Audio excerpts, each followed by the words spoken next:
لكن الراسخون في العلم منهم المؤمنون يؤمنون بما أنزل إليك وما أنزل من قبلك والمقيمين الصلاة والمؤتون الزكاة والمؤمنون بالله واليوم الآخر أولئك سنؤتيهم أجرا عظيما إنا أوحينا إليك كما أوحينا إلى نوح والنبيين من بعده وأوحينا إلى إبراهيم وإسماعيل وإسحاق ويعقوب والأسباط وعيسى وأيوب ويونس وهارون وسليمان وآتينا داود زبورا ورسلا قد قصصناهم عليك من قبل ورسلا لم نقصصهم عليك وكلم الله موسى تكليما رسلا مبشرين ومنذرين لئلا يكون للناس على الله حجة بعد الرسل وكان الله عزيزا حكيما لكن الله يشهد بما أنزل إليك أنزله بعلمه والملائكة يشهدون وكفى بالله شهيدا إن الذين كفروا وصدوا عن سبيل الله قد ضلوا ضلالا بعيدا إن الذين كفروا وظلموا لم يكن الله ليغفر لهم ولا ليهديهم طريقا إلا طريق جهنم خالدين فيها أبدا وكان ذلك على الله يسيرا. البتہ ان بنی اسرائیل میں سے جو لوگ علم میں پکے ہیں اور مومن ہیں وہ اس کلام پر بھی ایمان رکھتے ہیں جو اے پیغمبر تم پر نازل کیا گیا اور اس پر بھی جو تم سے پہلے نازل کیا گیا تھا، اور قابل تعریف ہیں وہ لوگ جو نماز قائم کرنے والے ہیں، زکوٰۃ دینے والے ہیں اور اللہ اور یوم آخرت پر ایمان رکھنے والے ہیں. یہ وہ لوگ ہیں جنہیں ہم اجر عظیم عطا کریں گے. اے پیغمبر، ہم نے تمہارے پاس اسی طرح وحی بھیجی ہے جیسے نوح اور ان کے بعد دوسرے نبیوں کے پاس بھیجی تھی، اور ہم نے ابراہیم، اسماعیل، اسحاق، یعقوب اور ان کی اولاد کے پاس، اور عیسیٰ، ایوب، یونس، ہارون اور سلیمان کے پاس بھی وحی بھیجی تھی، اور ہم نے داؤد کو زبور عطا کی تھی. اور بہت سے رسول ہیں جن کے واقعات ہم نے پہلے تمہیں سنائے ہیں، اور بہت سے رسول ایسے ہیں کہ ہم نے ان کے واقعات تمہیں نہیں سنائے. اور موسیٰ سے تو اللہ براہ راست ہم کلام ہوا. یہ سب رسول وہ تھے جو ثواب کی خوشخبری سنانے اور دوزخ سے ڈرانے والے بنا کر بھیجے گئے تھے، تاکہ ان رسولوں کے آ جانے کے بعد لوگوں کے پاس اللہ کے سامنے کوئی عذر باقی نہ رہے. اور اللہ کے اقتدار بھی کامل ہے، حکمت بھی کامل. یہ کافر لوگ مانے یا نہ مانے، لیکن اللہ نے جو کچھ تم پر نازل کیا ہے اس کے بارے میں وہ خود گواہی دیتا ہے کہ اس نے اسے اپنے علم سے نازل کیا ہے، اور فرشتے بھی گواہی دیتے ہیں. اور یوں تو اللہ کی گواہی ہی بالکل کافی ہے. یقین جانو کہ جن لوگوں نے کفر اپنا لیا ہے اور لوگوں کو اللہ کے راستے سے روکا ہے وہ بھٹک کر گمراہی میں بہت دور نکل گئے ہیں. جن لوگوں نے کفر اپنایا ہے اور دوسروں کو اللہ کے راستے سے روک کر ان پر ظلم کیا ہے، اللہ ان کو بخشنے والا نہیں ہے، اور نہ ان کو کوئی اور راستہ دکھانے والا ہے سوائے دوزخ کے راستے کے، جس میں وہ ہمیشہ ہمیشہ رہیں گے. اور یہ بات اللہ کے لیے بہت معمولی بات ہے. اس سے پہلی آیات میں اللہ تبارک و تعالی نے اہل کتاب یعنی یہودیوں اور نصرانیوں کے اس مطالبے کا ذکر کیا تھا کہ وہ ہٹ درمی کے تحت یہ مطالبہ کرتے ہیں کہ ہمارے سامنے ایک ایسی کتاب لائی جائے جو ہمیں اترتی ہوئی نظر آئے اور پھر ہم اس کو پڑھ کر ایمان لائیں. بتایا گیا تھا کہ ان کا یہ مطالبہ ہٹ درمی پر مبنی ہے. اگر فرض کرو ایسا کر بھی دیا گیا تو یہ ایمان لانے والے ہیں ہی نہیں، کیونکہ مسئلہ ان کا ایسا نہیں ہے کہ بات سمجھ نہیں رہے، بات سمجھتے بھی ہیں لیکن اپنے ضد کی وجہ سے، غرور کی وجہ سے، حسد کی وجہ سے اس کو قبول نہیں کرتے۔ لیکن ساتھ ہی اللہ تبارک و تعالیٰ نے آگے ان حضرات کا ذکر کیا جو اہل کتاب میں سے تھے، پہلے یہودی تھے، اور پھر اللہ تبارک و تعالیٰ نے ان کو ایمان کی توفیق عطا فرمائی۔ ایسے متعدد صحابہ کرام تھے جو یہودیوں کے بڑے عالم بھی سمجھے جاتے تھے، جیسے عبداللہ ابن سلام رضی اللہ تعالیٰ عنہ۔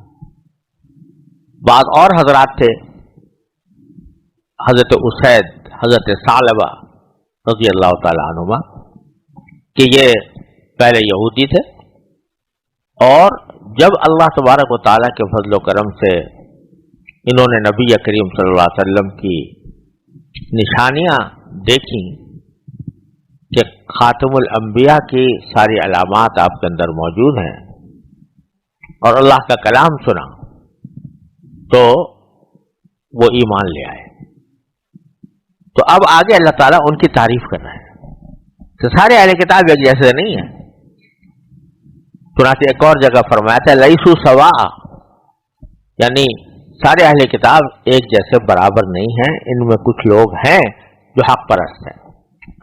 چنانچہ آگے کی آیت میں اسی کا ذکر ہے کہ لیکن الراسخون فی العلم منہم، بنی اسرائیل میں سے جو لوگ علم میں پکے ہیں، والمؤمنون، اور مومن ہیں، تو وہ ایمان لاتے ہیں اس کتاب پر بھی جو آپ پر نازل کی گئی ہے، اور اس سے پہلے جو نازل کی گئی تھی اس پر بھی ایمان لاتے ہیں۔ اب ذرا یہ دیکھنے کی بات ہے کہ قرآن کریم نے یہاں پہلے فرمایا کہ وہ اس کا نام لیتے ہوئے فرمایا کہ جن کی جو علم میں پکے ہیں اور مومن ہیں، اور پھر فرمایا کہ وہ ایمان لاتے ہیں قرآن کے اوپر بھی اور پچھلی کتابوں کے اوپر بھی۔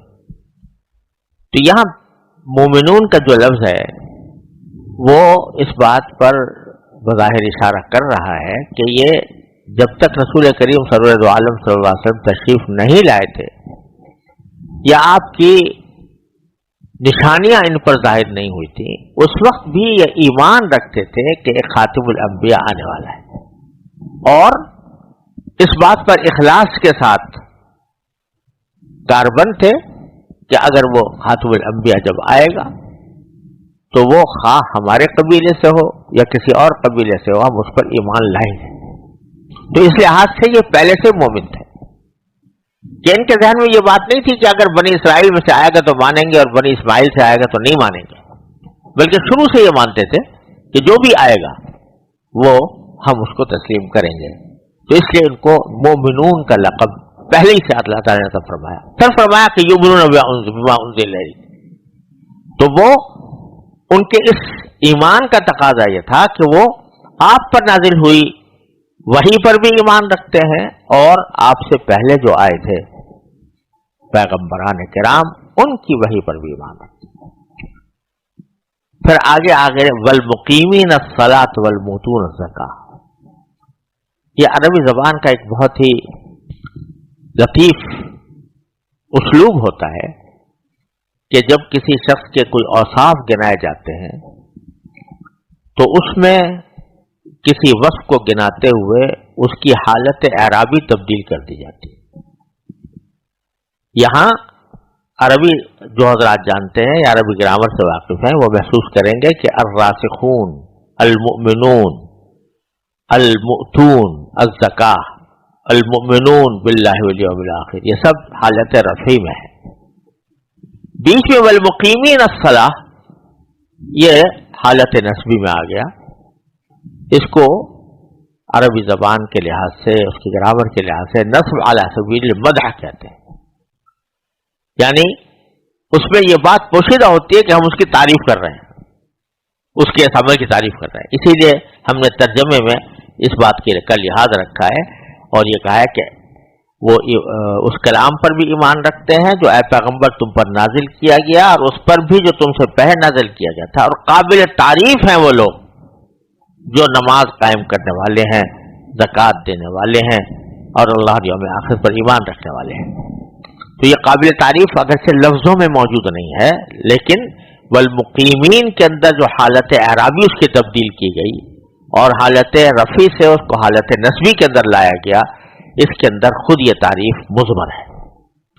پھر اللہ تبارک و تعالیٰ فرماتے ہیں یہ عجیب تمہارا مطالبہ ہے کہ تمہارے سامنے آنکھوں کے سامنے کتاب اترتی ہوئی نظر آئے اور پھر تم اس کو پڑھو، حالانکہ اس طرح سے کبھی نہیں ہوا کہ آنکھوں کے سامنے اترتی ہوئی نظر آئی ہو کسی کو.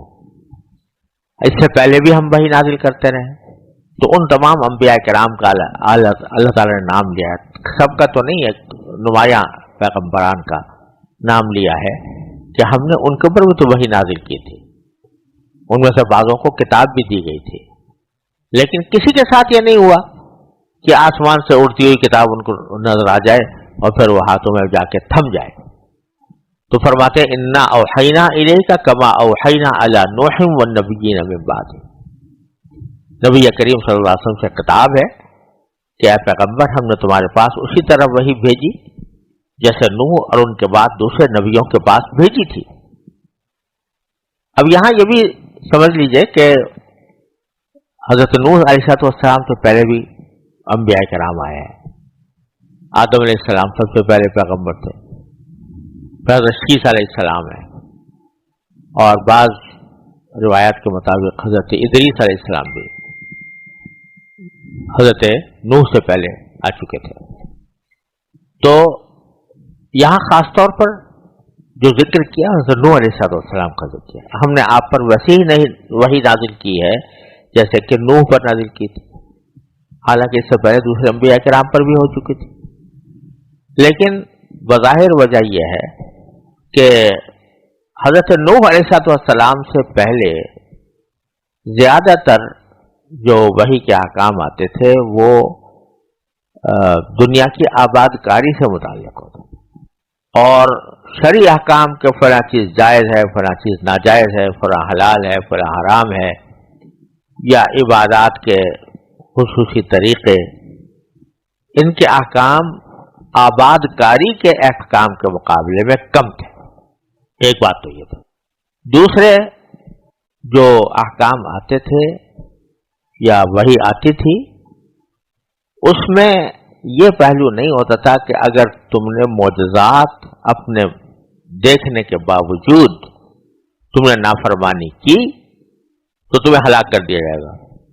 ان کو اس قسم کی وعید نہیں سنائی جاتی تھی، نرمی کا معاملہ کیا جاتا تھا، کیونکہ ابتدائی زمانہ تھا، ابتدائی تعلیم تھی، ابتدائی تربیت تھی.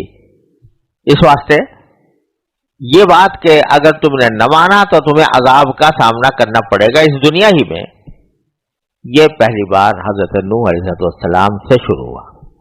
اس لیے خاص طور پر اللہ تعالیٰ نے نوح علیہ السلام کا نام لیا کہ جس طرح ان پر نازل کی گئی تھی کہ ان کو باقاعدہ شریعت بھی دی گئی تھی، اور شریعت دینے کے ساتھ ساتھ ان کے زمانے کے لوگوں کو یہ متنبع کیا گیا تھا کہ اگر تم نے ہماری بات نہ مانی اور شرک پر قائم رہے تو تمہیں عذاب دیا جائے گا. چنانچہ پہلا عذاب جو آیا وہ نوح علیہ السلام کی قوم پر ہی آیا. اس لیے خاص طور پر نوح علیہ السلام کا نام دیا. پھر آگے متعدد انبیاء کرام کی طرف آپ نے اشارہ کیا کہ وَأَوْحَيْنَا إِلَىٰ إِبْرَاهِيمَ وَإِسْمَاعِيلَ وَإِسْحَاقَ وَيَعْقُوبَ، ان سب کے اوپر بھی ہم نے وحی نازل کی. والاسباط، اور اسباط پر بھی، یعنی اپنے ان حضرات کی جو اولاد حضرت اسحاق علیہ السلام کی اولاد، اور اس میں حضرت یعقوب علیہ السلام آئے، حضرت یعقوب علیہ السلام کی اولاد وہی بنی اسرائیل کہلائی، اور اسی بنی اسرائیل کے اندر بے شمار پر پیغمبر آئے، زکریا علیہ السلام، ملاخی علیہ السلام، اور حضرت حزقیل علیہ السلام، یوشع علیہ السلام. ایک انبیاء کرام کے طویل فہرست ہے جو بنی اسرائیل کے اندر آئے تھے. اور فرمایا کہ وعیسیٰ وایوب ویونس وہارون وسلیمان وآتینا داؤد زبورا، اور داؤد علیہ السلام کو ہم نے زبور عطا فرمائی تھی. یہ بھی ایک آسمانی کتاب تھی جو حضرت داؤد علیہ السلام کو عطا ہوئی تھی، لیکن یہ حضرت داؤد کی جو کتاب تھی یہ زیادہ تر اذکار اور دعاؤں پر مشتمل تھی،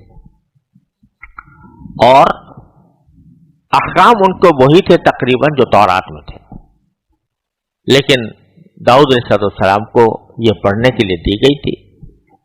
اب بھی اس کے کچھ حصے پائے جاتے ہیں بائبل کے اندر، لیکن وہ پوری طرح اعتماد نہیں کیا جا سکتا، لیکن اس میں بہت سے حصے ایسے ہیں جن میں وحی کا ایک نور محسوس ہوتا ہے، اور وہ اس میں دعائیں ہیں، اللہ تبارک و تعالیٰ کا ذکر ہے، اللہ تعالیٰ کی حمد و ثنا ہے، وہ حضرت داؤد علیہ السلام کو عطا فرمائی گئی تھی۔ اس وقت بائبل کے اندر بھی ایک پوری کتاب زبور کے نام سے شامل ہے، اور بعض جگہ اس کو مزامیر داؤد کے نام سے ذکر کیا گیا ہے، اور حدیث میں آتا ہے کہ حضرت داؤد علیہ السلام جب زبور کی تلاوت کرتے تھے تو پرندے آپ کے گرد جمع ہو جاتے تھے، اور اللہ تعالیٰ نے ان کو خاص آواز بھی عطا فرمائی تھی جس کو لحن داؤدی کہا جاتا ہے، تو اس کی وجہ سے آپ جب تلاوت فرماتے تھے تو پرندوں کا اجتماع ہو جاتا تھا سننے کے لیے۔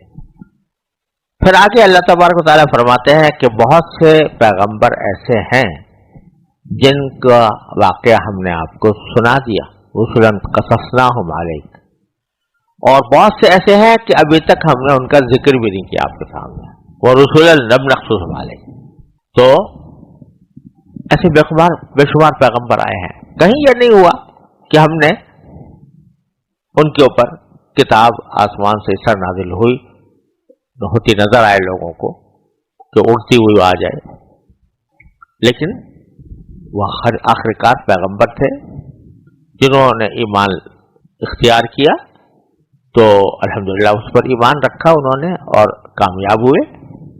جنہوں نے اس وقت تکذیب کی وہ ناکام ہوئے، نامراد ہوئے، آج بھی ایسے ہی ہوگا۔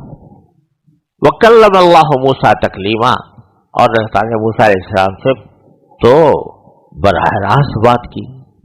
وحی کی بہت سی قسمیں ہوتی ہیں جو بخاری شریف میں مذکور ہیں، تو ان میں سے ایسا ہوتا ہے کہ بعض اوقات فرشتہ کوئی آتا ہے، وہ آ کر اللہ تعالیٰ کا پیغام پہنچا دیتا ہے۔ بعض اوقات ایک گھنٹی کی سی آواز آتی ہے، صحیح بخاری کی حدیث میں آتا ہے، گھنٹی کی سی آواز آتی ہے اور اس سے پیغمبر کو اس کے ذریعے وحی پہنچائی جاتی ہے۔ لیکن کبھی کبھی ایسا بھی ہوتا ہے اللہ تعالیٰ نے براہ راست کلام کیا، تو اس میں خاص طور پر اللہ تبارک و تعالیٰ نے موسیٰ علیہ السلام کا ذکر کیا کہ اللہ تبارک و تعالیٰ نے موسیٰ علیہ السلام سے براہ راست کلام فرمایا۔ جس وقت ان کو پیغمبر بنایا گیا وہاں پر بھی اللہ تبارک و تعالیٰ نے براہ راست کلام کیا، انی انا اللہ، کہ میں اللہ ہوں۔ اور پھر جب کوہ طور پر آپ کو اعتکاف کے لیے بلایا تو اس وقت بھی اللہ تبارک و تعالیٰ نے براہ راست کلام کیا۔ تو یہ اعزاز چونکہ حضرت موسیٰ علیہ السلام کو خاص طور پر حاصل تھا، اس واسطے اس کا خاص طور پر ذکر فرمایا۔ پھر ان تمام پیغمبروں کی تعریف کرتے ہوئے فرمایا رسولا مبشرین و منذرین، یہ رسول ایک طرف خوشخبری دینے والے تھے جنت کی، ثواب کی، و منذرین، اور دوسری طرف ڈرانے والے تھے دوزخ کے عذاب سے۔ ان کو کیوں بھیجا گیا تھا؟ لئلا یکون للناس علی اللہ حجۃ بعد الرسول، تاکہ ان رسولوں کے بھیجنے کے بعد کسی انسان کے پاس، لوگوں کے پاس کوئی حجت نہ رہے۔ یعنی اگر فرض کرو ان کو نہ بھیجا جاتا تو یہ کہہ سکتے تھے آخرت میں جا کر کہ اللہ آپ نے تو ہمیں چھوڑ دیا تھا کائنات میں ایسے ہی، ہم کیسے پتہ لگاتے کہ حق کیا ہے اور باطل کیا ہے؟ تو اب جب انبیاء کرام کو بھیج دیا گیا، ان کو معجزات دکھا دیے گئے، ان کے اوپر وحی نازل کر دی گئی، ان کو کتابیں عطا کر دی گئیں، تو اب ان کے پاس کوئی حجت باقی نہیں رہی کہ ہم ان کو نہ مانیں۔ وَكَانَ اللَّهُ عَزِيزًا حَكِيمًا۔ پھر وہی بات فرمائی کہ یوں تو اللہ تبارک و تعالیٰ قادر تھا اور ہے کہ کتاب تم پر نازل کر دیتا براہ راست، کوئی اس کے اللہ تعالیٰ کی قدرت سے باہر تو نہیں ہے کہ تمہارے اوپر براہ راست کتاب آ جاتی، اور یہ بھی ممکن تھا کہ صبح کو تم بیدار ہوتے تو تمہارے سرانے ایک بہت اعلیٰ درجے کی چھپی ہوئی مطبوعہ کتاب موجود ہوتی، جو کوئی اللہ تعالیٰ کی ذات سے بعید نہیں تھا۔ لیکن حکیم بھی اللہ تعالیٰ حکمت رکھتا ہے، حکمت وہ جانتا ہے کہ کس طرح لوگوں کو امتحان لینا ہے، کس طرح اللہ تعالیٰ کا امتحان لینا ہے۔ اگر اس طرح ہر ایک کے پاس آ جاتی تو وہ ایمان بالغیب نہ ہوتا، وہ ایمان بالشہود ہوتا، اور قیمت جو ہے وہ اللہ تبارک و تعالیٰ کے ہاں وہ ایمان بالغیب کی ہے۔ لہذا ہماری حکمت سے باہر تھا کہ ہم اس طریقے سے، یہ بھی تو اللہ تعالیٰ کی قدرت میں تھا کہ وہ سب کو مومن بنا دیتا، کوئی اللہ کی قدرت سے باہر تو نہیں تھا، لیکن مقصود چونکہ بندے کا اس کائنات میں امتحان ہے تو اس لیے اس کو عالم ایمان بالغیب وہ رکھے گا تو اس کو امتحان میں کامیابی نصیب ہوگی۔ ایمان بالشہود جو ہے وہ کافی نہیں ہے۔ لیکن اللہ یشہد، لیکن اللہ تعالیٰ گواہی دیتا ہے کہ اللہ نے جو کچھ بھی نازل کیا ہے اپنے علم سے نازل کیا ہے۔ اس کے بارے میں بعض مفسرین نے ایک روایت نقل کی ہے کہ یہودیوں کی ایک جماعت نبی کریم صلی اللہ علیہ وسلم کے پاس آئی ہوئی تھی، تو آپ نے ان سے فرمایا کہ مجھے معلوم ہے کہ تم جانتے ہو کہ میں رسول برحق، اس کے باوجود انکار کرتے۔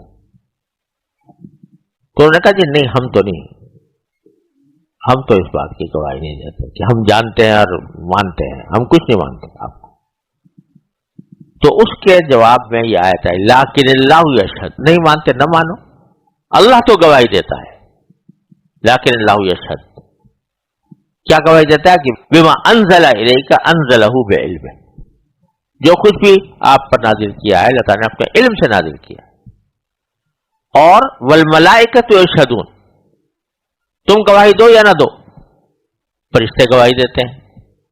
اور یوں تو کفا باللہ شہیدا، کسی اور کی گواہی کی ضرورت ہی نہیں ہے، اللہ جب کسی چیز کی گواہی دے تو وہی کافی ہے تنہا۔ تو اب تم گواہی دو نہ دو، اس سے حقیقت تو نہیں بدلتی۔ ان الذین کفروا، اب تھوڑی سی وعید کی طرف اللہ تعالیٰ جا رہے ہیں کہ تم نے جو طریقہ اختیار کیا ہے کہ کفر اپنا لیا ہے، ان الذین کفروا وصدوا عن سبیل اللہ، خود بھی کفر اپنایا اور دوسروں کو بھی اللہ کے راستے سے روکا، فضلوا ضلالا بعیدا، تو وہ اللہ کے راستے سے بھٹک کر گمراہی میں بہت دور نکل گئے ہیں۔ اور پھر آگے فرمایا کہ دور اس طرح نکل گئے ہیں کہ اب ان کے واپسی کی کوئی امید نہیں۔ ان الذین کفروا وظلموا، جنہوں نے کفر اپنایا اور ظلم کیا، ظلم کیا کہ دوسروں کو اللہ کے راستے سے روکا، تو لم یکن اللہ لیغفر، اللہ ان کو معاف کرنے والا نہیں ہے، ولا لیہدیہم طریقہ، نہ ان کو کوئی اور راستہ دکھانے والا ہے، الا طریق جہنم، سوائے جہنم کے راستے سے۔ ان کی ضد کی وجہ سے، ان کی ہٹ درمی کی وجہ سے ان کو اب آگے سیدھا راستہ سجائی ہی نہیں دے گا، جہنم کا راستہ، خالدین فیہا ابدا، اور اس میں ہمیشہ رہیں گے۔ وکان ذلک علی اللہ یسیرا، اور یہ عمل کہ ان کو جہنم میں ڈال دے اور وہ ہمیشہ اس میں رہے، یہ کوئی مشکل کام نہیں ہے، اللہ تعالیٰ کے لیے معمولی بات ہے۔ وکان اللہ علی ذلک یسیرا۔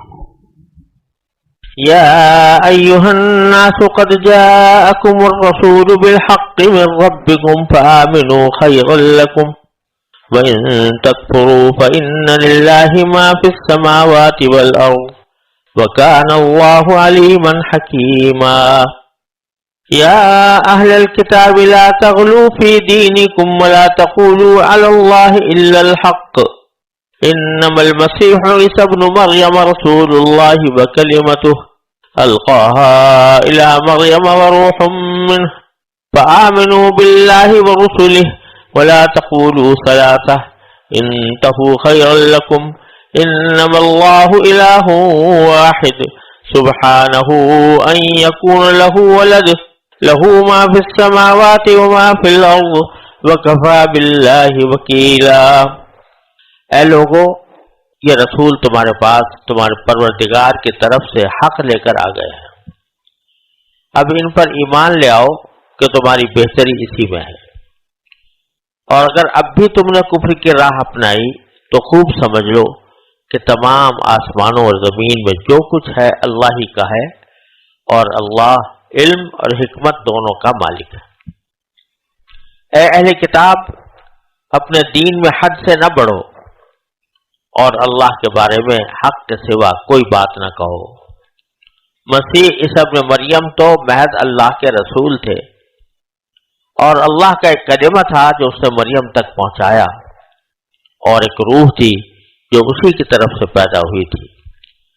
لہذا اللہ اور اس کے رسولوں پر ایمان لاؤ، اور یہ مت کہو کہ خدا تین ہے، اس بات سے باز آ جاؤ کہ اسی میں تمہاری بہتری ہے۔ اللہ تو ایک ہی معبود ہے، وہ اس سے بالکل پاک ہے کہ اس کا کوئی بیٹا ہو۔ آسمانوں اور زمین میں جو کچھ ہے اسی کا ہے، اور سب کی دیکھ بھال کے لیے اللہ کافی ہے۔ پچھلی آیتوں میں اللہ تبارک و تعالی نے منافقین کا ذکر کیا تھا اور ایسے اہل کتاب کا ذکر کیا تھا جو اپنے دین میں انہوں نے تحریف کر ڈالی تھی، اور ان کا انجام بھی بتایا تھا۔ اب یہ ساری باتیں کرنے کے بعد اللہ تبارک و تعالی تمام انسانوں کو دعوت دے رہے ہیں کہ وہ دین حق کو قبول کریں۔ تو فرمایا یا ایھا الناس، یہ خطاب سارے انسانیت کو ہے کہ اے لوگو قد جاءکم الرسول بالحق، کہ تمہارے پاس پیغمبر آ گئے ہیں، اور پیغمبر سے یہاں مراد حضور نبی کریم سرورت عالم سیدنا محمد المصطفیٰ صلی اللہ علیہ وسلم ہے۔ تو وہ تشریف لے آئے ہیں، حق بات لے کر آئے ہیں، من ربکم، تمہارے پروردگار کی طرف سے حق بات لے کر آئے، فآمنوا، لہذا ایمان لاؤ، خیر لکم، یہی تمہارے لیے بہتری کا راستہ ہے۔ اور اگر تم نے اس کے برعکس کفر کا رویہ اختیار کیا، چنانچہ فرمایا وَإِن تَكْفُرُوا، اگر تم نے کفر کے راہ اپنائی تو پھر تم اللہ تعالیٰ کو کوئی نقصان نہیں پہنچا سکتے۔ اللہ تعالیٰ اس بات سے بے نیاز ہے کہ کوئی اس پر ایمان لاتا ہے یا انکار کرتا ہے، اس کے بھیجے ہوئے دین کی پیروی کرتا ہے یا اس سے فرار اختیار کرتا ہے، کیونکہ اللہ تعالیٰ کے لیے ہے جو کچھ آسمانوں میں ہے اور زمین میں ہے۔ فَإِنَّ لِلَّهِ مَا فِي السَّمَاوَاتِ وَالْأَرْضِ، زمین و آسمان کی تمام مخلوقات اسی کی ملک ہیں، اس کی پیدا کی ہوئی بھی ہے اور اس کی ملک بھی ہے، تو اسے کسی کی حاجت نہیں ہے، کسی کے ماننے کی نہ ماننے کی حاجت نہیں ہے۔ اس طرح اشارہ ہے کہ اصل میں اگر دیکھو تو پوری کائنات میں اگر انسان کی حیثیت دیکھی جائے پوری کائنات میں، تو پوری کائنات کا وہ کروڑواں حصہ بھی نہیں ہے۔ ساری آسمان، زمین، سیارے، ستارے، سمندر کی مخلوقات، جانور، ان سب کو اگر شمار کرو تو انسان کی حیثیت اس میں کتنی ہے؟ انسان کی اس کی کوئی نسبت ہی نہیں ہے، کروڑوں درجے بھی نسبت نہیں، کروڑواں درجہ بھی نہیں پہنچتا۔ تو اگر یہ سارے انسان مل کر بھی اللہ تعالیٰ کے باغی ہو جائیں، اعوذ باللہ، سب اللہ تعالیٰ کے باغی ہو جائیں، پوری کائنات تو اس کی تسبیح کے زمزمے گا رہی ہے۔ وَإِن مِّن شَيْءٍ إِلَّا يُسَبِّحُ بِحَمْدِهِ ولکن لا تفقهون تسبیحهم. تو اشارہ اس طرف ہے کہ تمہارے ماننے نہ ماننے سے کیا فرق پڑتا ہے اللہ تعالیٰ کی اس کے جمال میں، اس کے کمال میں، اس کی کبریائی میں، اس کی عظمت میں کوئی کمی واقع نہیں ہوتی، ذرہ برابر کمی نہیں ہوتی اگر تم اس کے نافرمان بنو یا اس سے کفر اختیار کرو. وَإِن تَكْفُرُوا فَإِنَّ لِلَّهِ مَا فِي السَّمَاوَاتِ وَالْأَرْضِ. اور پھر یہ کہ ایسا نہیں ہے کہ تم اپنے کفر کو اس سے چھپا سکو گے. کان اللہ علیم، اللہ تعالیٰ خوب جانتا ہے، تمہارے ایک ایک عمل کو جانتا ہے، تمہارے ایک ایک عقیدے کو جانتا ہے، تمہارے دل میں جو باتیں گزرتی ہیں ان کو جانتا ہے. علیم بذات الصدور ہے، تو لہذا تم اس سے چھپ نہیں سکتے. البتہ وہ اس دنیا کے اندر تمہیں فوراً اپنی پکڑ میں نہیں لیتا. اگر تم ہو سکتا ہے باز آ جاؤ کسی وقت، تو اس واسطے اکٹھا اس وقت پکڑ میں نہیں لیتا، لیکن ایک وقت آئے گا کہ وہ پکڑ میں لے گا. تو یہ اس کی حکمت کا تقاضا ہے کہ کس کو کس وقت پکڑ میں لے. تو کان اللہ علیما حکیم.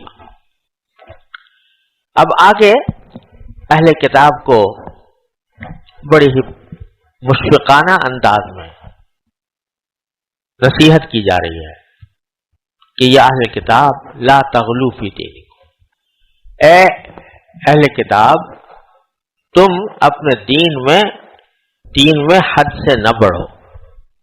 لفظ جو استعمال کیا قرآن کریم نے وہ ہے غلو. دین میں غلو نہ کرو. دین میں غلو کرنے کا کیا مطلب ہے؟ مطلب یہ ہے کہ دین کے نام پر آپ ایسی باتیں کرو کہ جو اللہ تعالیٰ کی مقرر کی ہوئی حدوں سے گزری ہوئی ہو. اب اہل کتاب خاص طور پر عیسائیوں کا معاملہ یہ تھا کہ انہوں نے غلو کیسے کیا کہ حضرت عیسیٰ علیہ السلام ان کے درمیان مبعوث فرمائے گئے، انجیل ان کو عطا کی گئی. تو بے شک حضرت عیسیٰ علیہ السلام بڑے زبردست برگزیدہ پیغمبر تھے، اور اللہ تعالیٰ نے ان کو خصوصی معجزات سے نوازا تھا کہ وہ مردے کو زندہ کرنے کی اللہ تعالیٰ کے حکم سے وہ یہ کام کر لیتے تھے. مادہ ذات نابینا کو اللہ تعالیٰ کے حکم سے شفا ہو جاتی تھی ان کے ہاتھوں سے. تو ظاہر ہے کہ وہ قابل تعظیم تھے، لیکن عیسائیوں نے اس تعظیم میں حد سے گزر کر غلو اختیار کیا کہ ان کو پیغمبر سے آگے بڑھا کر خدا بنا دیا، یا خدا کا بیٹا کہہ دیا، یا خدا کا اقنوم کہہ دیا. تو یہ غلو تھا جو نصارہ کے ہاں پایا گیا. دوسرا غلو وہ ہے جو رہبانیت کی شکل میں آیا. اللہ تبارک و تعالیٰ نے یہ بے شک کہا تھا کہ بھئی دنیا جو ہے آخرت کے مقابلے میں بہت حقیر چیز ہے، لیکن یہ نہیں کہا تھا کہ دنیا کی ہر خواہش کو، ہر لذت کو، ہر چیز کو چھوڑ بیٹھو. لیکن انہوں نے رہبانیت اختیار کی. وَرَهْبَانِيَّةً ابْتَدَعُوهَا مَا كَتَبَ اللَّهُ مَا كَتَبْنَا عَلَيْهِمْ إِلَّا ابْتِغَاءَ رِضْوَانِ اللَّهِ. تو اس طرح غلو اختیار کیا تھا. تو یہاں ان کو نصیحت کی جا رہی ہے کہ بھئی یہ بڑی اچھی بات ہے کہ تم حضرت علیہ السلام پر ایمان لائے. یہودی تو محروم رہے حضرت عیسیٰ علیہ السلام پر ایمان لانے میں. تمہیں اللہ تعالیٰ نے توفیق دی، تم حضرت عیسیٰ علیہ السلام پر ایمان لے آئے، لیکن آگے بڑھ کر تم نے غلو اختیار کر لیا. تو اب اس غلو کو چھوڑ دو تو بس اچھی بات رہ جائے گی. اور وَلَا تَقُولُوا عَلَى اللَّهِ إِلَّا الْحَقَّ، اللہ تعالیٰ کے بارے میں صرف حق بات کہو. یعنی یہ کہنا کہ حضرت عیسیٰ علیہ السلام وہ اللہ کے بیٹے تھے، یا خدا جو ہے وہ 3 اقانیم سے عبارت ہے اور ان میں سے ایک حضرت عیسیٰ علیہ السلام خود ہیں، تو یہ ایسی بات ہے کہ جو تم نے اپنی طرف سے گھڑ لی ہے. انجیل میں کہیں نہیں تھی جو کتاب حضرت عیسیٰ علیہ السلام پر نازل کی گئی انجیل، اس میں کہیں یہ بات نہیں تھی. وہ اصل انجیل جو حضرت عیسیٰ علیہ السلام پر نازل کی گئی تھی وہ تو اللہ ہی جانے کہاں گئی اور کس طرح وہ محفوظ رکھا گیا. لیکن جو 4 انجیلیں اس وقت مشہور ہیں، متی، مرقس اور لوقا اور یوحنا، یہ 4 انجیلیں مشہور ہیں. ان 4 انجیلوں میں سے بھی کسی ایک انجیل میں بھی جو حقیقت میں انجیلیں نہیں ہیں، وہ انجیلیں نہیں ہیں جو اللہ تعالیٰ نے حضرت عیسیٰ علیہ السلام پر نازل فرمائی تھی. یہ تحریف شدہ سوانح ہیں حضرت عیسیٰ علیہ السلام کی، جو 4 افراد مرتب کی. اور عیسائی حضرات کا کہنا ہے کہ یہ الہام سے لکھی گئی، متی، مرقس، لوقا اور یوحنا. یہ 4 میں سے بھی باوجود کہ یہ محرف ہیں، اس کے باوجود اس میں کوئی ایک جملہ ایسا نہیں ہے کہ جو خدا کے تثلیث پر دلالت کرتا ہو کہ بھئی خدا 3 اقانیم سے عبارت ہے، ایک خدا ہے، ایک بیٹا ہے، ایک روح القدس ہے. تو ایسا پورے کہیں موجودہ انجیلوں میں، جس پر موجودہ نصرانی حضرات ایمان رکھتے ہیں کہ یہ الہامی ہیں، ان میں بھی کہیں یہ ذکر نہیں ہے سجائے کہ حضرت عیسیٰ علیہ السلام پر نازل ہونے والی اصل انجیل میں اس کا ذکر ہوتا. تو اللہ تعالیٰ فرماتے ہیں جو کچھ تم کہہ رہے ہو یہ اپنی طرف سے ہے. یہ اصل میں حضرت پولس جو شخص آیا تھا، اس نے یہ سارا عقیدہ ایجاد کیا اور اس کو پھر اب لوگوں پہ پھیلانے کی کوشش کی. لیکن انجیلوں میں کہیں نہیں کہ وہی خدا 3 ہے، یا ایک خدا ہے، ایک بیٹا ہے، ایک روح القدس ہے، ان تینوں سے خدا مرکب ہے. تو اس لیے فرمایا لا تقولوا اللہ الا الحق انما المسیح عیسی ابن مریم رسول اللہ وکلمتہ.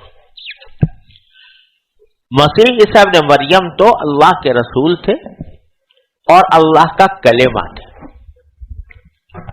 اللہ کا کلمہ ہونے کا معنی یہ ہے کہ دنیا کے دوسرے انسانوں کے برعکس جو ماں باپ کے اتصال سے پیدا ہو، حضرت عیسیٰ علیہ السلام کو اللہ تعالیٰ نے کسی باپ کے بغیر محض اپنے کلمہ کن سے پیدا کیا تھا. جیسا کہ قرآن کریم نے کئی جگہ فرمایا کہ ہم جب کسی چیز کا ارادہ کرتے ہیں تو کہتے ہیں کن، یعنی ہو جا، فیکون، وہ ہو جاتی. تو حضرت عیسیٰ علیہ السلام کو بھی اللہ تعالیٰ نے اپنے کلمہ کن سے پیدا کیا. اس بات سے ان کو کلمہ کہا جاتا ہے، کلمۃ اللہ.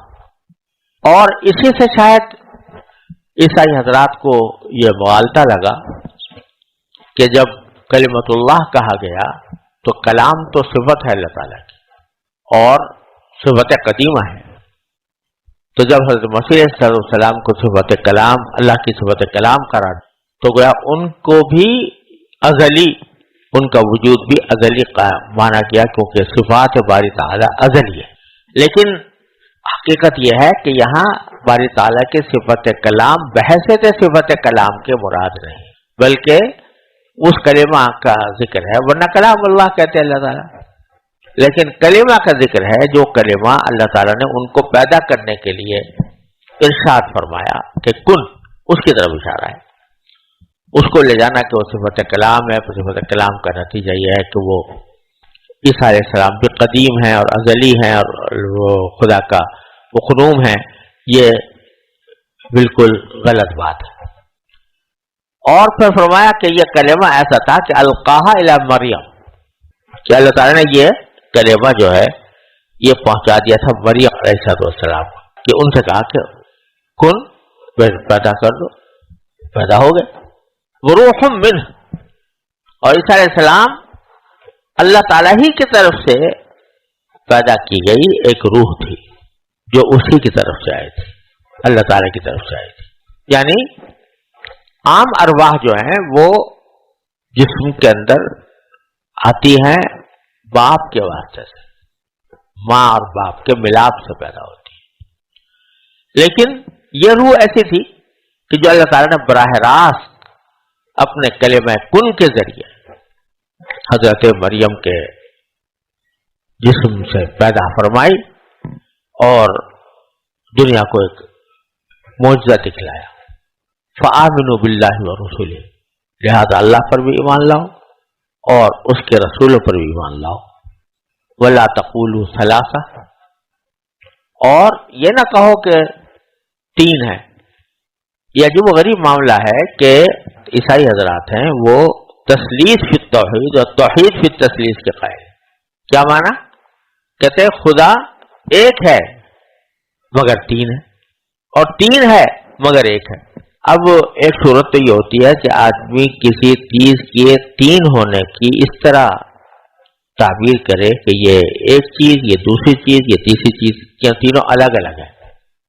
تو جب عیسائی حضرات کہتے ہیں کہ خدا اور اس کا بیٹا اور روح القدس، تو یہ نہیں کہتے کہ تین الگ الگ چیزیں، کہتے ہیں کہ یہ ایک ہی ہے.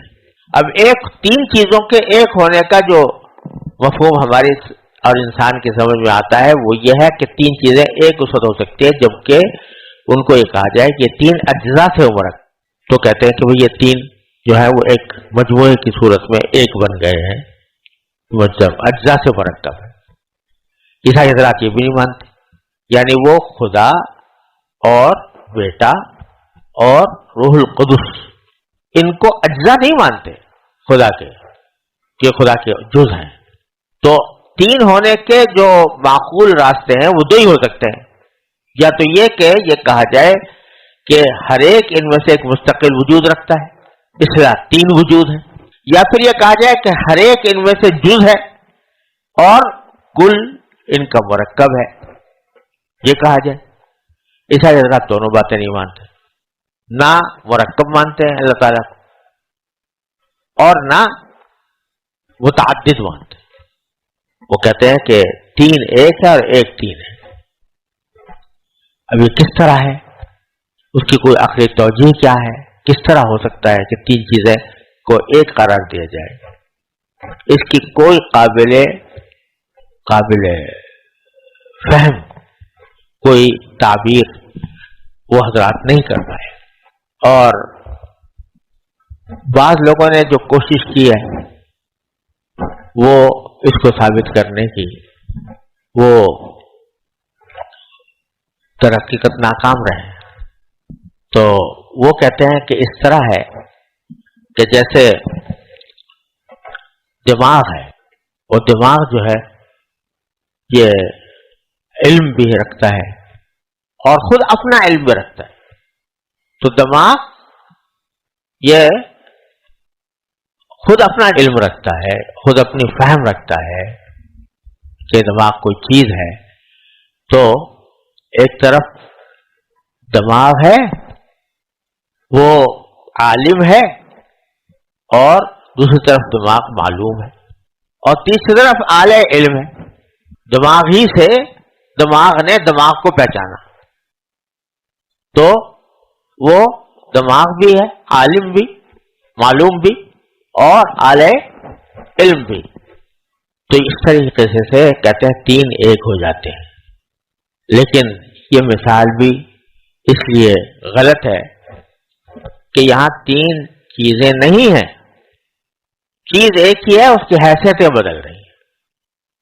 ایک حیثیت سے وہ عالم ہے، ایک حیثیت سے وہ معلوم ہے، ایک حیثیت سے وہ اعلی علم ہے. اگر یہ کہتے کہ خدا ایک حیثیت سے خدا ہے، ایک حیثیت سے بیٹا ہے، ایک حیثیت سے روح القدس ہے، تو یہ بھی نہیں کہتے. یعنی کوئی یہ نہیں کہتا کہ حیثیتوں کا فرق ہے ان کے درمیان، بلکہ تین ہیں، تین ایک ہے، ایک ہے اور ایک تین ہے.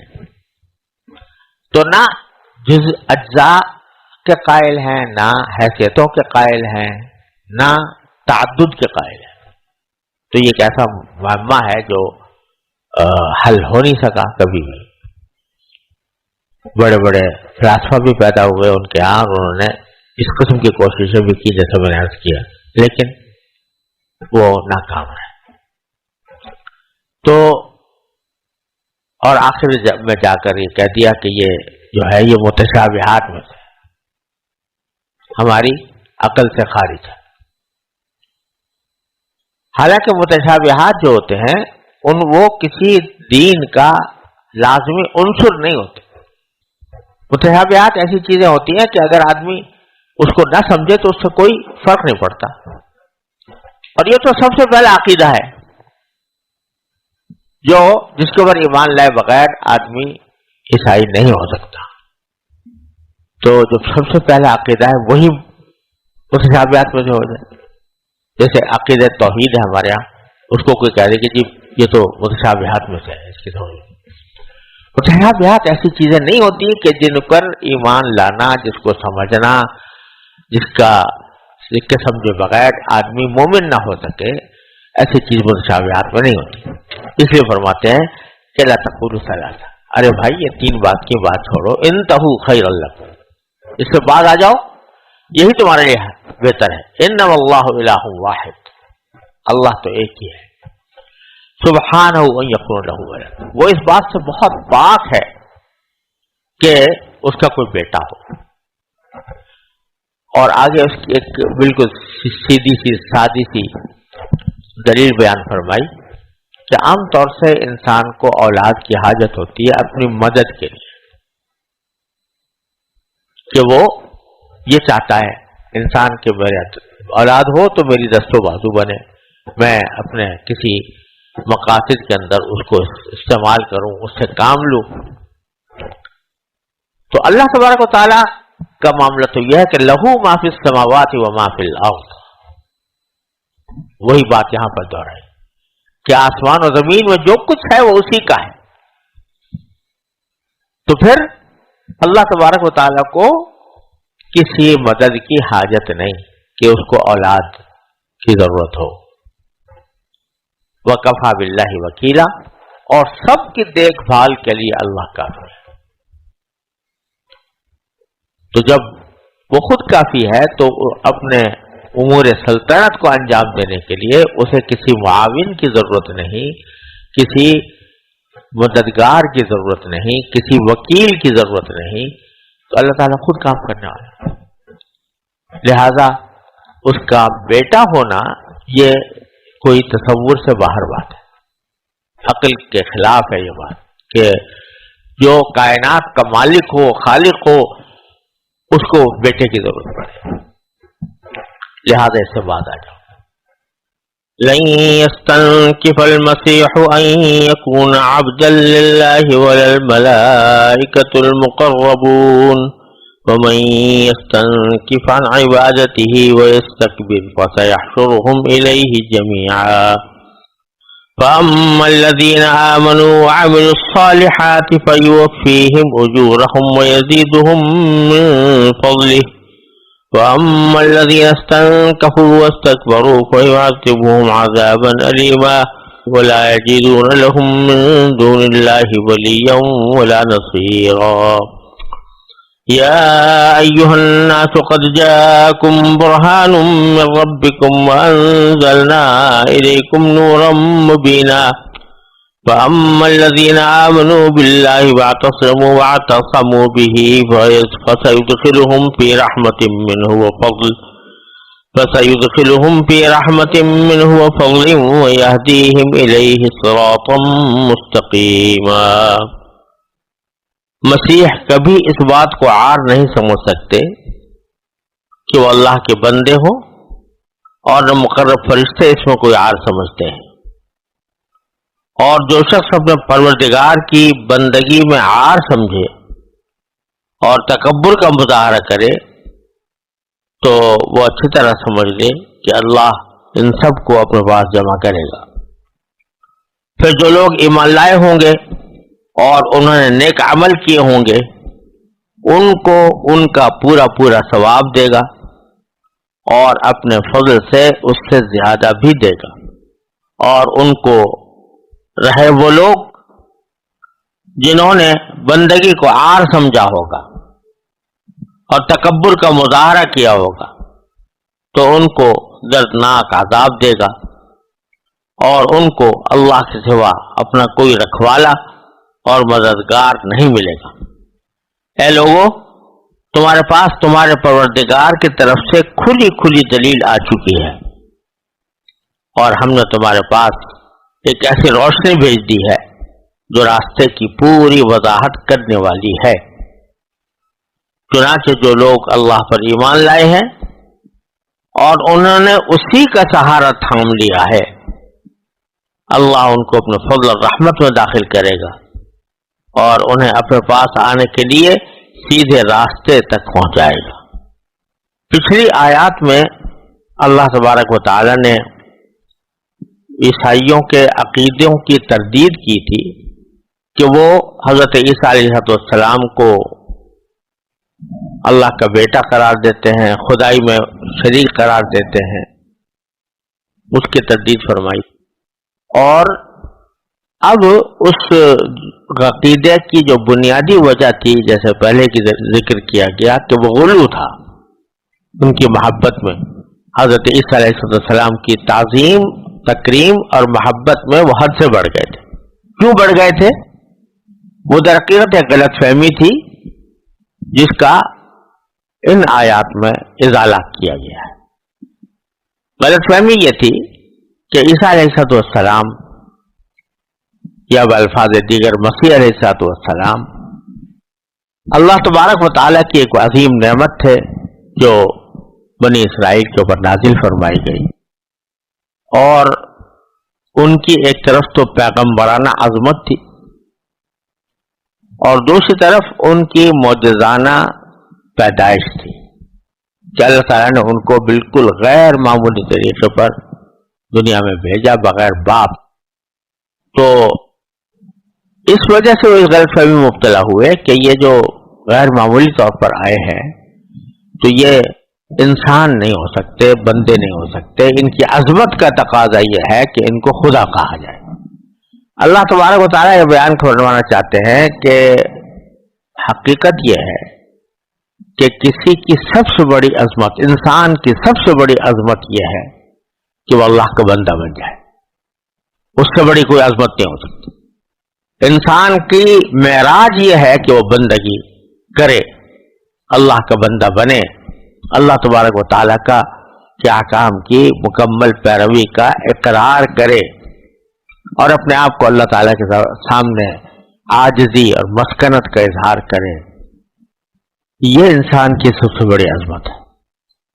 چنانچہ مسیح علیہ السلام سے اگر پوچھا جائے کہ بھئی تم بندے بننا چاہتے ہو یا خدا بننا چاہتے ہو، تو یقیناً وہ کبھی بھی بندہ بننے سے کوئی اعراض نہیں کریں گے، ان کے دل میں کبھی آر نہیں ہوگی کہ میں بندہ کیوں بنوں۔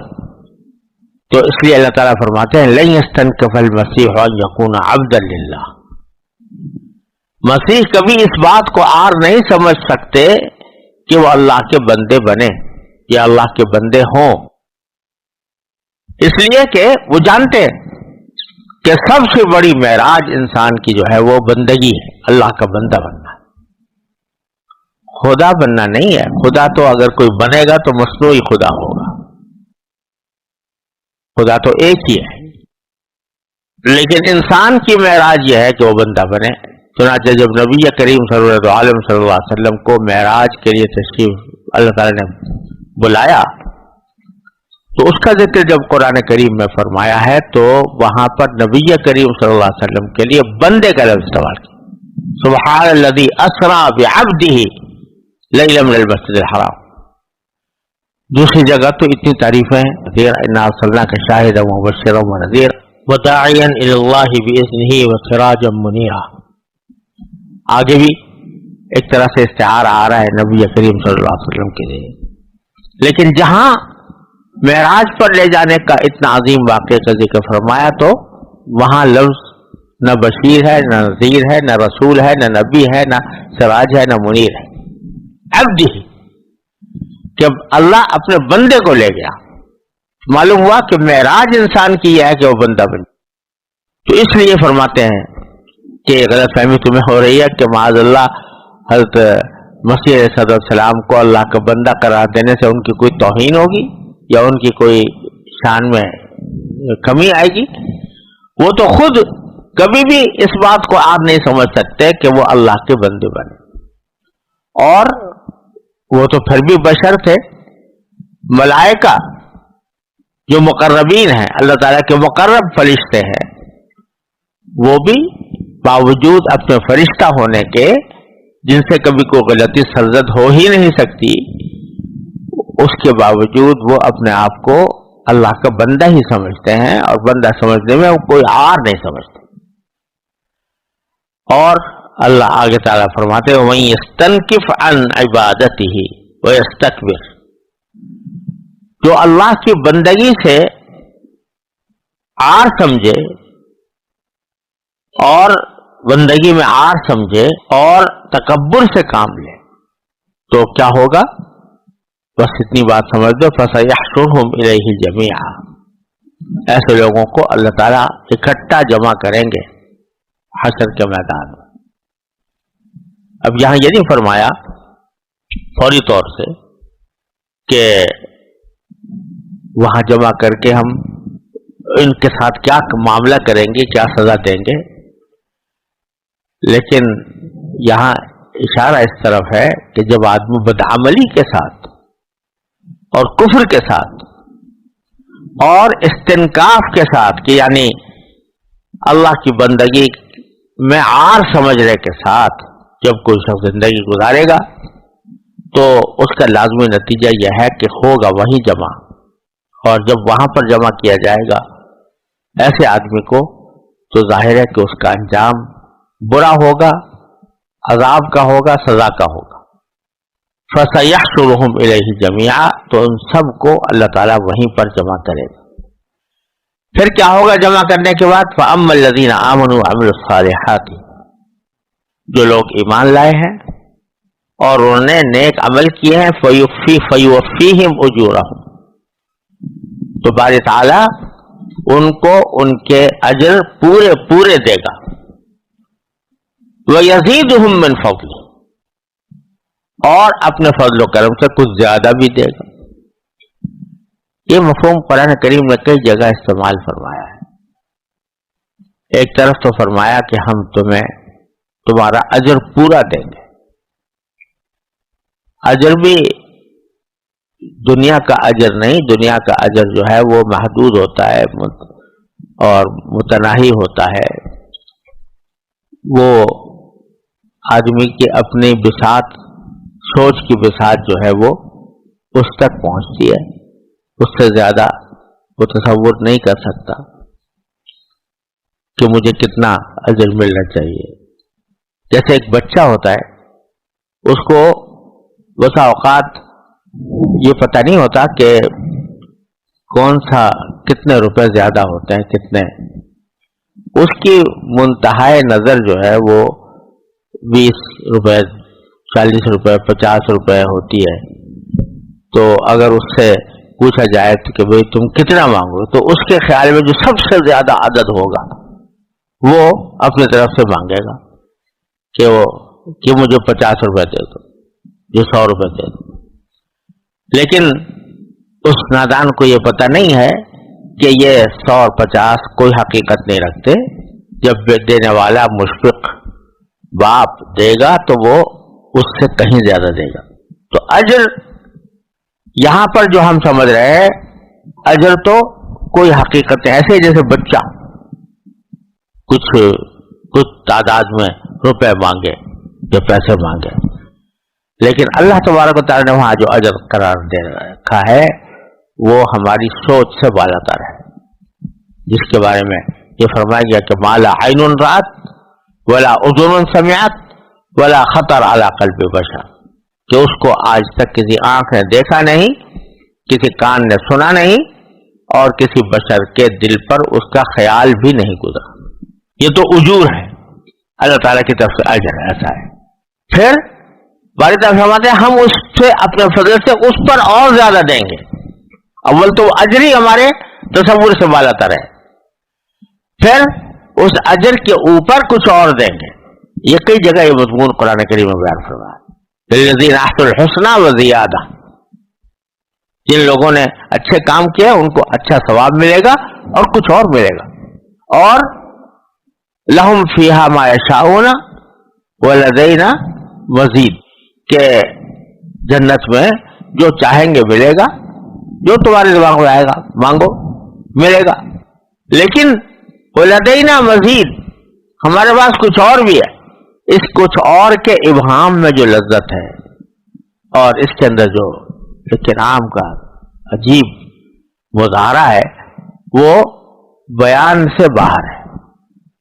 یعنی ایسی چیز ہے جو ہم تمہیں بیان کریں گے تو تمہاری سمجھ میں نہیں آئے گی، اور ایسی چیز ہے کہ ہمارے الفاظ اس کو محصور کر نہیں سکتے، بے انتہا چیز ہے۔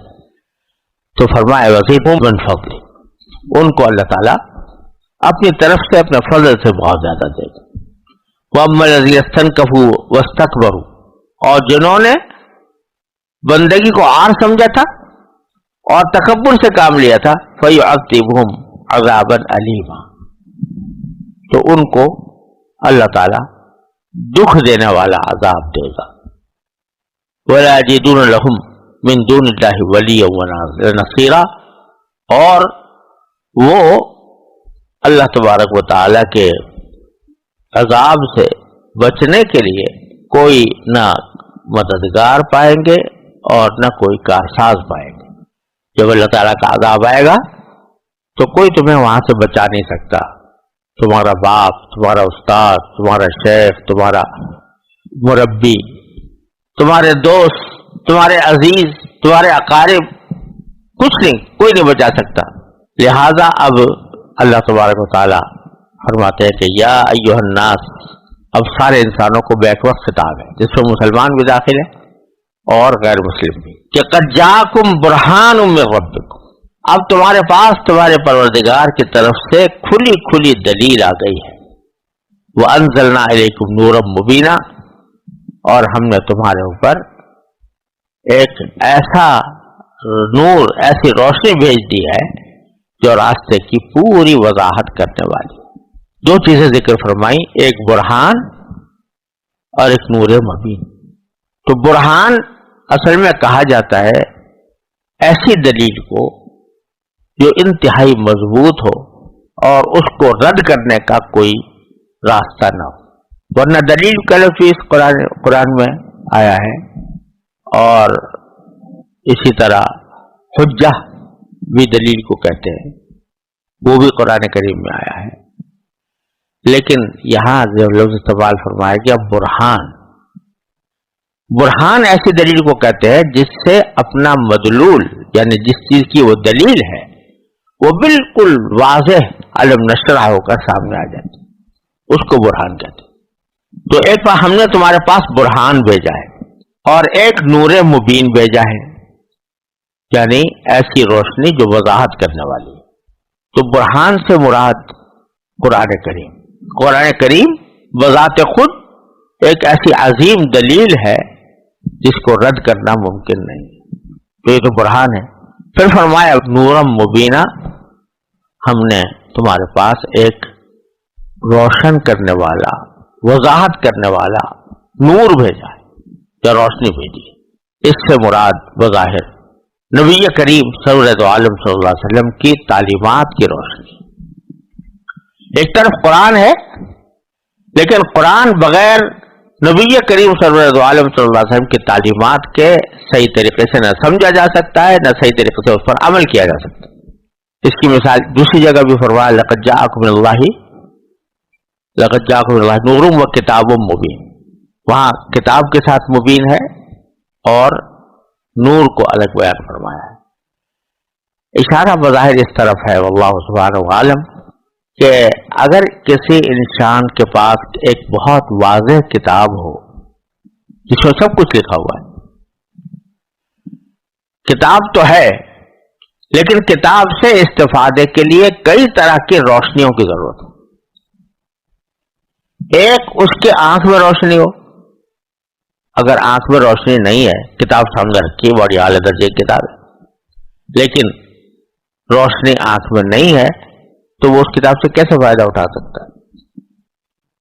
دوسری روشنی کی ضرورت ہوتی ہے کہ اگر آنکھ میں روشنی بھی ہو تو ماحول میں روشنی ہو۔ اگر کتاب بڑی اعلیٰ درجے کے سامنے رکھی ہے، میری آنکھوں میں بھی روشنی ہے لیکن کمرے میں اندھیرا ہے، تمہیں اس کتاب سے فائدہ نہیں اٹھا سکتا۔ اسی طرح قرآن جو ہے وہ بڑی عظیم کتاب ہے، جو برہان ہے، جو مبین ہے بذات خود، اور آسان ہے۔ لقد یسرنا القرآن للذکر فہل من مدکر، لیکن اس کے صحیح طور پر سمجھنے کے لیے نبی کریم سرور دو عالم صلی اللہ علیہ وسلم کی تعلیمات کا نور چاہیے، آپ کی تعلیمات کی روشنی چاہیے۔ تو لہذا جو لوگ یہ سمجھتے ہیں تو اس قرآن کو ہم خود سمجھ لیں گے، رسول کریم صلی اللہ علیہ وسلم کی تعلیمات کے بغیر، آپ کی تفسیرات کے بغیر، آپ کی تشریحات کے بغیر، قرآن یہاں سے ان کی تردید کر رہا ہے کہ ویسے نہیں سمجھ سکتے جب تک کہ نبی کریم سرور عالم صلی اللہ علیہ وسلم کی تعلیمات کا نور آپ کے پاس نہ ہو۔ تو اس سے بات واضح ہو رہی ہے کہ قرآن کریم کو رسول کریم صلی اللہ علیہ وسلم کی تعلیمات کی روشنی میں ہی سمجھا جا سکتا ہے، الگ سے اگر سمجھنے کی کوشش کریں گے تو اس میں گمراہی کا اندیشہ ہے۔ پھر آگے فرمایا فَأَمَّا الَّذِينَ آمَنُوا بِاللَّهِ، اب جو لوگ کے ایمان لائے ہیں اللہ پر، وَاعْتَصَمُوا بِهِ، اور انہوں نے اسی کا سہارا تھام لیا ہے، تو کیا ہوگا؟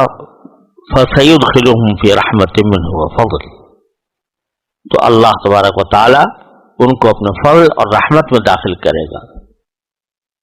وَيَهْدِيهِمْ إِلَيْهِ صِرَاطًا مُسْتَقِيمًا، اور انہیں اپنے پاس آنے کے لیے سیدھے راستے تک پہنچا دے گا۔ یہاں دیکھنے کی بات یہ ہے کہ ذکر ان کا ہو رہا ہے جو ایمان بھی لائے ہیں اور ساتھ میں اللہ تبارک و تعالی کا سہارا بھی انہوں نے لے لیا ہے۔ تو کیا ہوگا؟ ان کے بارے میں فرمایا جا رہا ہے کہ ہم سیدھے راستے کی ان کو ہدایت دے دیں گے۔ یہاں غور کرنے کی بات یہ ہے کہ یہاں ایمان لانے کا ذکر ہے، یہاں عمل صالح کا ذکر نہیں، اور اس کی جگہ وَاعْتَصَمُوا بِهِ کا ذکر ہے، جس کا مطلب یہ ہے کہ ایمان لانے کے بعد ابھی صحیح طریقے سے اس کو چاہے دین کا پتہ بھی نہ ہو، دین کی تعلیمات کا پتہ بھی نہ ہو، لیکن وہ اللہ کا سہارا تھامے رکھے۔ کیا مانا؟ کہ ایمان لانے کے بعد اللہ تبارک و تعالیٰ ہی سے مانگتا رہے کہ اللہ میں ایمان تو لے آیا ہوں، اب مجھے اپنی زندگی کے اندر راہ عمل بھی درست میری کر دیجئے، اور اس طرح وہ سہارا تھامے کہ میں ایمان لے آیا ہوں، اب میں کیا کروں، اب میں کس طرح آپ کی بندگی کا حق ادا کروں۔ تو اس کے لیے وہ بار تعالیٰ کا سہارا تھامتا ہے، یعنی اس کی طرف رجوع کرتا ہے کہ اللہ مجھے صحیح راستہ دکھا دیجئے۔ تو اس کا حکم کیا ہوگا کہ اللہ تعالیٰ اس کو اپنی رحمت میں داخل کر لے گا اور فضل میں داخل کر لے گا، اور پھر اپنی طرف آنے کا، اپنے پاس آنے کا سیدھا راستہ بھی اس کو بتا دے گا۔ یہاں سیدھا راستہ بتانے کا ذکر بعد میں ہے اور اپنے رحمت میں اور فضل میں شامل کرنے کا ذکر پہلے ہے۔ یعنی جو ہی بندہ ایمان لایا اور ایمان لانے کے بعد اللہ تعالیٰ کی طرف اسے رجوع کیا، ابھی چاہے اس کو نماز پڑھنی نہیں آتی، ابھی چاہے اس کو احکام شریعت کا علم نہیں ہے، لیکن ایمان لانے کے بعد اس نے فوراً اپنے اللہ سے رجوع کر لیا کہ اللہ میں ایمان تو لے آیا ہوں، اب اس کے تقاضوں پر عمل کی مجھے توفیق بھی عطا فرمائیے، اس کا علم بھی عطا فرمائیے۔ تو جب رجوع کر لیا تو سب سے پہلا کام یہ ہے کہ اللہ تعالیٰ اپنی رحمت میں اس کو شامل کر لے اور فضل میں شامل کر لے کہ دیکھو یہ میرا بندہ ہے، مجھ پر ایمان بھی لے آیا ہے اور اب سیدھے راستے پر چلنا چاہتا ہے اور اس کے لیے مجھ سے رجوع کر رہا ہے، تو میں پہلے تو اس کو رحمت میں تو پہلے شامل کر لیا، اس کو اپنے فضل میں بھی شامل کر لیا، اور اس رحمت اور فضل کا ایک نتیجہ یہ بھی ہے کہ یہدیہم الیہ صراط مستقیما، کہ پھر اس کو وہ صراط مستقیم کی ہدایت عطا فرما دے گا اور بتا دے گا کہ اس طرح تمہیں کام کرنا ہے۔ تو سبق ہمیں یہ مل رہا ہے کہ اگر ہم ایمان لانے کے بعد سیدھے اپنے لیے صراط مستقیم مانگنا چاہتے ہیں اور ایمان کے تقاضوں پر عمل کرنا چاہتے ہیں، تو اس کا راستہ بھی یہی ہے کہ اللہ تعالیٰ سے مضبوط رشتہ قائم کرے دعا کے ذریعے، اس کے ساتھ اسی سے مانگے کہ اللہ مجھے صراط مستقیم کی ہدایت عطا فرما۔ اسی لیے سورہ فاتحہ میں جو اصل مضمون ہے وہ یہی ہے، یستفتونک قل اللہ یفتیکم فی الکلالہ ان امرؤ ہلک لیس له ولد وله اخت فلها نصف ما ترک وهو يرثها ان لم يكن لها ولد فإن كانت اثنتين فلهما الثلثان مما ترك وإن كانوا إخوة رجالا ونساء فللذكر مثل حظ الأنثيين يبين الله لكم أن تضلوا والله بكل شيء عليم۔ اے پیغمبر، لوگ تم سے پوچھتے ہیں، یعنی کلالہ کا حکم پوچھتے ہیں، کہہ دو کہ اللہ تمہیں کلالہ کے بارے میں حکم بتاتا ہے، اگر کوئی شخص اس حال میں مر جائے کہ اس کی اولاد نہ ہو اور اس کی ایک بہن ہو تو وہ اس کے ترکے میں سے آدھے کی حقدار ہوگی، اور اگر اس بہن کی اولاد نہ ہو اور وہ مر جائے اور اس کا بھائی زندہ ہو تو وہ اس بہن کا وارث ہوگا، اور اگر بہنیں دو ہوں تو بھائی کے ترکے سے وہ 2/3 کے حقدار ہوں گے، اور اگر مرنے والے کے بھائی بھی ہوں اور بہنیں بھی تو ایک مرد کو 2 عورتوں کے برابر حصہ ملے گا۔ اللہ تمہارے سامنے وضاحت کرتا ہے تاکہ تم گمراہ نہ ہو، اور اللہ ہر چیز کا پورا علم رکھتا ہے۔ یہ سورہ نساء کی بالکل آخری آیتیں ہیں، اور قرآن کریم میں کئی جگہ اس طرح بیان فرمایا گیا ہے کہ صحابہ کرام نبی کریم صلی اللہ علیہ وسلم سے شریعت کا کوئی مسئلہ پوچھتے تھے اور اس کے جواب میں کوئی آیت نازل ہوتی تھی، تو وہ ایسی آیتیں عام طور پر یستفتونک سے شروع ہوتی ہیں۔ یستفتونک کے معنی یہ ہے کہ وہ آپ سے استفتاء کرتے ہیں، یعنی آپ سے فتویٰ مانگتے ہیں کہ آپ ہمیں اس بات کے لیے فتویٰ دیجئے کہ اس صورتحال میں کیا حکم ہوگا۔ تو یہاں ایک سوال میراث کے بارے میں تھا، سورہ نساء کے آخر میں ذکر کیا گیا ہے۔ جیسا کہ ہم پہلے دیکھ چکے ہیں، سورہ نساء کے آغاز میں وراثت کے کچھ احکام بیان کیے گئے تھے تفصیل کے ساتھ، پھر سورہ نساء کے بیچ میں بھی کچھ احکام وراثت کے آئے تھے۔ اب یہاں آخر میں ایک مرتبہ پھر میراث کے کچھ احکام وہ بیان کیے جا رہے ہیں جن کے بارے میں سوال کیا گیا تھا۔ یہاں سوال ہے کلالہ کے بارے میں۔ کلالہ کے معنی ایک ایسے وارث کو کلالہ کہتے ہیں کہ جس کا نہ کوئی باپ زندہ ہو، نہ دادا زندہ ہو، اور نہ کوئی اولاد ہو۔ دوسرے الفاظ میں اس کو کہتے ہیں، اصطلاحی الفاظ میں، کہ اصول بھی نہ ہو، فروع بھی نہ ہو۔ باپ دادا پردادا کوئی نہیں، بیٹا اور بیٹے کا بیٹا، پوتا پڑ پوتا کوئی نہیں، اصول فروع کوئی نہیں ہے، تو اس کی میراث کس کو ملے گی؟ یہ سوال ہے۔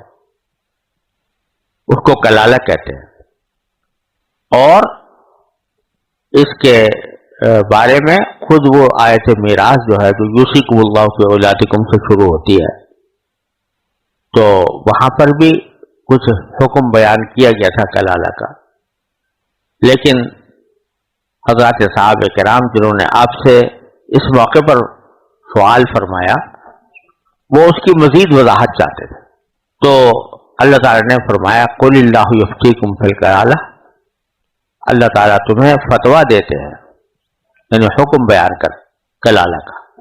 وہ حکم کیا ہے کہ ان امرؤ ہلک لیس لہ ولد، اگر کوئی شخص ہلاک ہو جاتا ہے یعنی مر جاتا ہے اس حالت میں کہ اس کی کوئی اولاد نہیں.